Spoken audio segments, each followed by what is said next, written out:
અક્ષય તૃતીયાના પવિત્ર દિવસે ગંગોત્રી અને યમનોત્રી ધામના કપાટ ખુલ્યા. શ્રદ્ધાળુઓની ભીડ ઉમટી. 30 એપ્રિલ 2025ના રોજ અક્ષય તૃતીયાના પવિત્ર દિવસે ઉત્તરાખંડમાં ચારધામ યાત્રાની શરૂઆત થઈ છે. આ દિવસે ગંગોત્રી અને યમનોત્રી ધામના કપાટો પરંપરાગત વિધિ વિધાન સાથે ખુલ્યા હતા. શ્રદ્ધાળુઓની ભીડ આ પવિત્ર સ્થળોએ ઉમટી પડી હતી અને પ્રથમ દિવસે હજારો યાત્રાળુઓએ માતા ગંગા અને યમુના દેવીના દર્શન કર્યા હતા. આ પ્રસંગે યાત્રાળુઓએ પવિત્ર નદીઓમાં સ્નાન કરીને પૂજા અર્ચના કરી હતી. કેદારનાથ ધામના કપાટ 2 મે 2025ના રોજ સવારે 7 વાગે ખુલશે.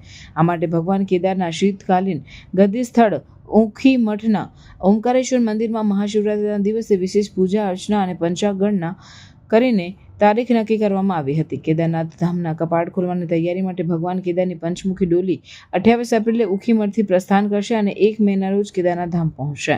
બદ્રીનાથ ધામના કપાટ 4 મે 2025ના રોજ ખુલશે. આ માટેની તૈયારી વસંત પંચમીના દિવસે નરેન્દ્રનગરના રાજ દરબારમાં પંચાંગણના અને ધાર્મિક વિધિ વિધાન સાથે નક્કી કરવામાં આવી હતી.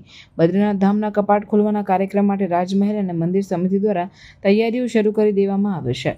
ઉત્તરાખંડ સરકાર અને મંદિર સમિતિઓ દ્વારા યાત્રાળુઓની સુવિધા માટે વિવિધ વ્યવસ્થાઓ કરવામાં આવી રહી છે.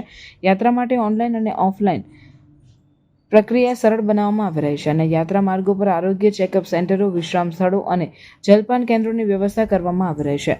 શ્રદ્ધાળુઓ માટે યાત્રા પહેલા પંજીકરણ કરાવવું અનિવાર્ય રહેશે.